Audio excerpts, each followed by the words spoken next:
Hello दोस्तों, welcome to my channel. आज हम इस वीडियो में इतिहास के बारे में पढ़ेंगे। तो चलिए वीडियो को शुरू करते हैं। सबसे पहले आप ये बताइए कि क्या आपने कभी अकबर का नाम सुना है? आपने जरूर सुना होगा, क्योंकि हम लोग बचपन से ही अकबर और बीरबल की कहानियां सुनते आ रहे हैं, है ना। तो इस वीडियो में हम अकबर के पिता जिसका नाम था बाबर, उसी को जानेंगे। ठीक है, तो देखिए सबसे पहले हम जान लेते हैं कि इतिहास को कितने भागों में बांटा गया है, किस इतिहास के अंतर्गत बाबर आया था। ठीक है, तो देखिए इतिहास को तीन भागों में बांटा गया है। कितने भागों में? तीन भागों में बांटा गया है। कौन कौन? प्राचीन काल, मध्यकालीन और आधुनिक। इतिहास को कितने भागों में बांटा गया है? तीन भाग में। प्राचीन काल, मध्यकालीन और आधुनिक। यदि हम आपसे कहें इतिहास के जनक किसे कहा जाता है, तो इतिहास के जनक है हेरोडोटस। कौन है? हेरोडोटस। ठीक, देखिए इतिहास को तीन भागों में, प्राचीन हो गया, मध्यकालीन हो गया और आधुनिक हो गया। ये जो बाबर है ना, वह मध्यकालीन इतिहास में आया था। किसमें? मध्यकालीन इतिहास में। मध्यकालीन का समय कितना से कितना तक है?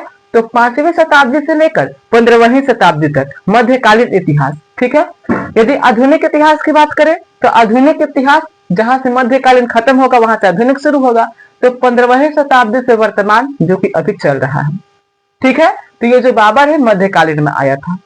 चलिए अब बाबर का फैमिली बैकग्राउंड जान लेते हैं। ठीक है, देखिए यदि कोई पूछे कि मुगल वंश का संस्थापक कौन है, तो किसका नाम रखेंगे? बाबर का, क्योंकि इसने ही मुगल वंश की स्थापना की थी। मुगल वंश का संस्थापक कौन है? तो बाबर। बाबर का पूरा नाम है जहीरुद्दीन मोहम्मद बाबर। क्या है? जहीरुद्दीन मोहम्मद बाबर। ठीक है, मुगल वंश का स्थापना किसने किया? तो बाबर ने किया। ठीक है,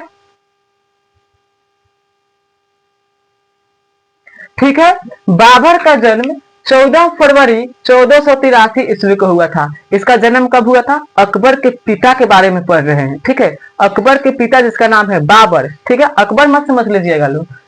बाबर का जन्म कब हुआ था? 14 फरवरी 1483 ईस्वी को हुआ था। ठीक है, इसके माता का नाम था कुतुल्ग निगार। ठीक है, कुतुल्ग निगार। और पिता का नाम था उमर शेख मिर्जा। पिता उमर शेख मिर्जा, माता कुतुल्ग निगार। ठीक है, और बाबर का जो जन्म स्थान है वो है फरगना। क्या? फरगना, जो कि अभी उज्बेकिस्तान का एक शहर है। उज्बेकिस्तान का एक शहर है फरगना, वहीं पर बाबर का जन्म हुआ था। ठीक है, अब देखिए बाबर को ना 11 साल की उम्र में शासक बना दिया गया था। बाबर 11 साल की उम्र में शासक बन गया। क्यों बन गया? इसके पीछे का कारण क्या था? तो इसके जो पिता थे उमर शेख मिर्जा, उनकी मृत्यु हो गई थी 1493 ईस्वी में। कब हो गया था? 1493 ईस्वी में इनकी मृत्यु हो गई। उस समय बाबर की मात्र उम्र थी 11 साल और उसी उम्र से वह शासक बन गया। समझ रहे हैं? 11 साल, जिस उम्र में बच्चे खेल खेलते हैं, ठीक है, आजकल के बच्चे फ्री फायर पबजी खेल रहे हैं, उस समय ये बाबर शासक बन गया था। मतलब एक राज्य को चलाने लगा था, एक राज्य पर अपना अधिकार बनाने के बारे में सोचने लगा था। ठीक है, तो क्या हुआ? बाबर 11 साल की उम्र में शासक बन गया।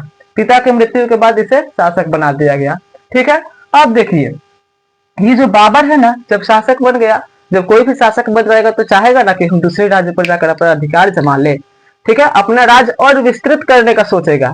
तो उसी तरह बाबर भी सोचा और क्या किया कि एक समरकंद है, जो कि अभी उज्बेकिस्तान का एक शहर है। ठीक है, समरकंद पर आक्रमण करके उसे अपने अधीन करना चाहा। जब वो गया युद्ध करने, लड़ाई लड़ने 1494 ईस्वी में, 1494 ईस्वी में गया, उसकी उम्र भी बहुत कम थी। ठीक, जब गया तो पहली बार में वह असफल हो गया। जब वो गया युद्ध किया तो पहली बार में क्या हुआ? हार गया। ये वही बाबर है जो कि पहली बार हार गया, लेकिन आगे चलकर यह इतना बड़ा साम्राज्य खड़ा किया कि भारतीय उपमहाद्वीप पर इसके पूरे खानदान ने 300 साल तक राज किया। ठीक है, तो पहली असफलता से घबराना नहीं चाहिए। ठीक, अब देखिए फिर 1497 में फिर समरकंद पर गया और फिर आक्रमण किया और जीत गया। लेकिन कितने दिन के लिए जीता? तो मात्र 80 दिन के लिए ये युद्ध जीता। 80 दिन के लिए जीता, उसके बाद फिर भागना पड़ा उसे। उसके बाद देखिए फिर 1501 ईस्वी में गया लड़ने। 1501 ईस्वी में फिर आक्रमण किया समरकंद पर ही। तो जीत गया, फिर जीत गया, लेकिन कितने दिन के लिए? मात्र ये 8 महीना। कितना? 8 मंथ।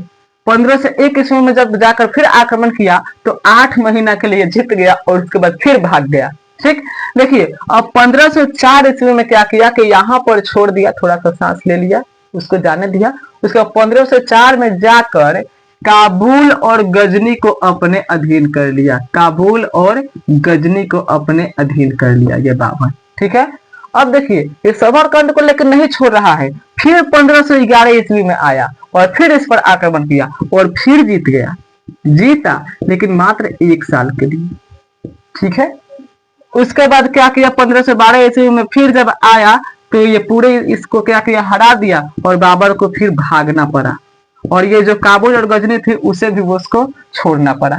ठीक है, तो ये रहा बाबर का इतिहास, बाबर का हिस्ट्री। ये प्रारंभिक युद्ध था। फिर क्या किया कि जब यहां से हार गया तो बाबर सोचा कि चलो अब दूसरे ओर।